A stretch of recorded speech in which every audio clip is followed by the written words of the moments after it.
Well, greetings to all my investment clients. My name is Walter Mazers, your wealth advisor, CPA tax advisor.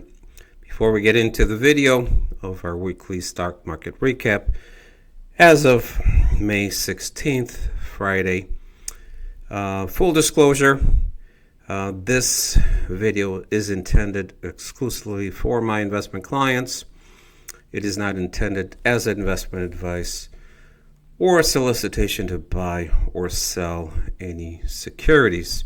So at your leisure, if you want to pause this video and just read the full disclosure. If you want more information about my firm, myself, you can go to this website right here, brokercheck.finra.org, and you can see my full history, how many years I've been in the industry, and if there's any complaints regarding my firm and myself.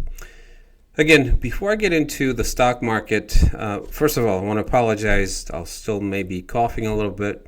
Still have not recovered completely from my head cold, so apologize if I do cough during the video, but it's something I have no control over. I still kind of have this nagging cough. But as I mentioned, before I get into the specifics of what the market did for the week, I just want to refresh my clients' memories of what we're trying to do big picture. And I talked about this in a separate video. The market stages in a stock market, and stage one, which is basing. This is typically after a major correction. Stage two, which is advancing. Stage three, which based on technical analysis that we're getting, we believe we are on this stage three topping.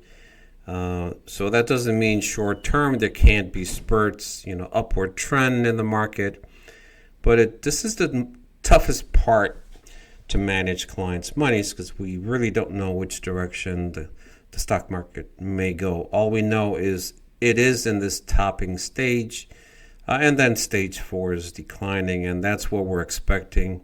At some point, again, these are probabilities. Nobody knows. There's no certainties, but the probability of that we start going into stage four is getting higher and higher, and it could be within the next month, 2, 3, 4 months. Again, nobody knows for sure, but that's in a big picture. That's why what we're trying to do is manage risk. First of all, manage risk downside. And let's go to another chart here that talks about the impact of losses. This is our mantra. This is what I believe in. This is the most important part or added value that I provide to my clients, is managing risk, meaning we don't want to be losing 20, 30, 40, or God forbid 50 or even 60%. Because you can see if you lose 10% in the stock market, you need about 11% to get back to the peak. If you lose 20%, which the NASDAQ actually went down 20% back in April, I believe. So pretty much you needed 25% just to get back to the peak. And if we, again, 50%, you need 100% rate of return to get back to the peak of the value of your account. And God forbid you lose 60%, you got to get 150% rate of return. And markets drop. The drop in the stock market can be pretty quick and dramatic over 3, 4, 5, 6 months, or the recovery time can be very significant if you lose 50% or 60 or 40. That can be up to 10, 12 years by the time you recover. Remember, we work with retirees, so our mantra is protect, protect, protect. And we have a target it's a target. It's not a guarantee. We're targeting that no client loses more than 6%. Now, the market could drop, in 1 hour, maybe 10%, which we can't react that fast to it. So But our goal objective, again, it's a target, it's not a guarantee. So hopefully you can see how important managing risk and not chasing returns, not getting emotional.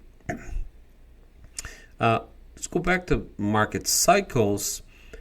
Now you've probably seen that we got back into the market, I think May 5th, and then last week we actually trimmed our positions.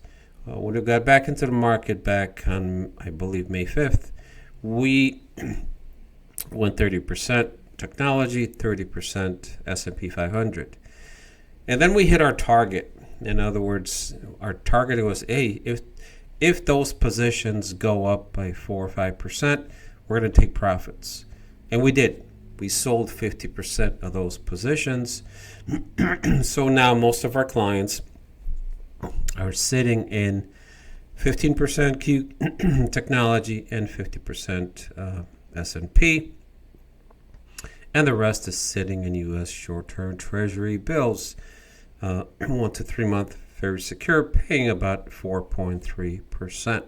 And some clients says, well, we noticed that you placed a trade, and why did you do that? The market seemed to be going up. Yes, but remember, we have a process, we have a system that once we hit certain targets, then we're going to take profits. And especially in this environment, in stage 3 topping, because we don't know how long this trend is going to continue to go up. So short term, markets can have a momentum up or have a pop, as we say, of even up to 10%. But then a pullback could be very severe and very, very quick. That's why in these type of conditions in stage 3, we're looking short term and long term. So short term, the momentum, if we look at the market, has somewhat shifted to potentially the upside. So if we look at, let's just take a look at year to date. Let's look at 5 years. We can see the trend up started in 2022, and then it continued into pretty much February of 2025, and then the trend started to reverse. So the trend line was up, momentum was up, but then the trend line was broken right here. And the question is, well, okay, it's starting to go back up short term, but is this, as they say in the industry, a dead cat bounce? Meaning it's short term lived, maybe for a month or 2 or 3, and then could it pull back dramatically? Let's take a look at a longer range. And we can see this is 2000. This was peaking, trending. You can see the trend line was up, meaning longer, a bull market. But then the trend line started to go down for pretty much 2 years. The trend line went down and markets lost over 50%. And then a new trend line started. And it pretty much ended in 07. And you remember, 07, trend started to go down. Trend line changed. The bear market was over. And I'm sorry, the bull market was over. And the bear market started. So again, that took 07. And the bottom didn't happen till 09. And then a new bull market started up again. And this is a very long bull market right here. There was a pullback. This is COVID. And then it started to trend up. And there was a correction, 2022. And then it's trended up and then pulled back. And the question is this going to continue? And again, the research we're getting is no, we're in a stage 3. So there could be still, upside potential short term over the next 2, 3, 4, 5 months. But the longer term, the trend has turned bearish. And there's many, many, many reasons why really the trend is trending bearish. The economic data that started to come in is not good. It's not positive. It's trending down. Again, I talked about this. Consumer confidence is really crashing is the best way to put it. Which those are not good signs. You hear more and more layoffs. PPI or inflation for the wholesalers is coming down. So the fear of inflation, it doesn't mean inflation isn't going up, but it's not going up at a rate of 4, 5, 6, 7%. It's trending about 2.4%. So it's almost the Federal Reserve target of 2%. So again, what's starting to happen is there's a disconnect. The stock market is thinking, hey, we're just going to continue. We won't ever have a recession. So the market is just going to continue up. So they're kind of expecting a soft landing, really no recession. Everything's just going to turn out great.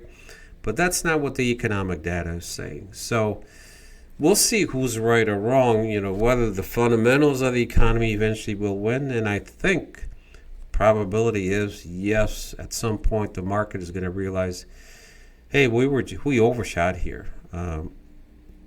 Everybody, Walmart is predicting, horrible numbers. McDonald's, their revenues are going down.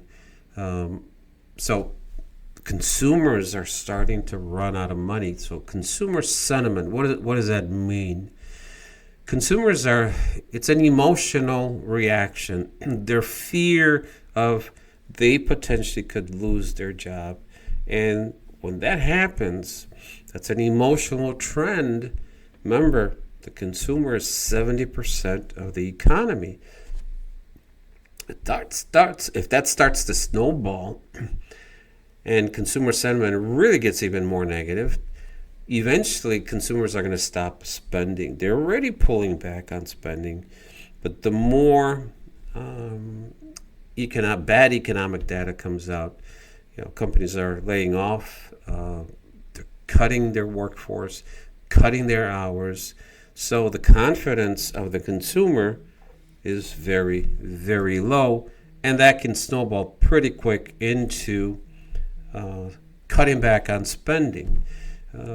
In other words, now things like basic staples, well, you don't have a choice. You still got to, pay and buy some food, but you may be more selective and say, hey, we're not going to buy, the expensive steak. We're going to start buying maybe less quality, less expensive meats, going out to restaurants, going on vacations. Discretionary spending is the first one that's going to be impacted because, as a family, husband and wife, they can say, hey, honey, we need to start cutting back and maybe saving some money because I don't know if I'm going to have a job or whether you're going to have a job in 6 or 7, 8 months. So that's really what's driving markets. Let's take a look at, one day, meaning Friday. What did the markets do? The markets, S&P 500 was about 0.7%. NASDAQ almost 0.5% up. Gold actually is trending down. You have to remember right now the market is very news driven. As I mentioned in the previous video, what drove the market down was negative sentiment against tariffs. Now that there's negotiations with China and there was a deal signed with UK, Great Britain, there's probably more that will be announced.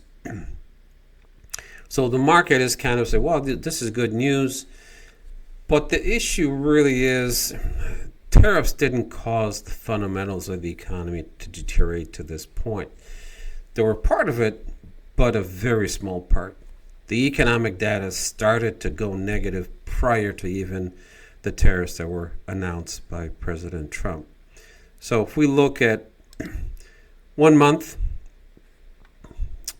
again, after April, that correction, the markets are starting to trend up. If we look at year to date, going back to how important protecting downside is.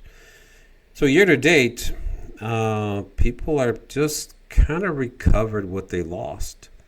So they're kind of in the positive. So all the losses maybe that you sustained, if you were not my client, we were actually out of the market back in February 28th.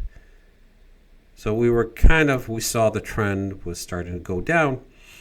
And so our clients actually didn't suffer this 10 or 20% drawdown that the indices did. So somebody year to date, if they were fully invested, they're slightly up. So for 1 year,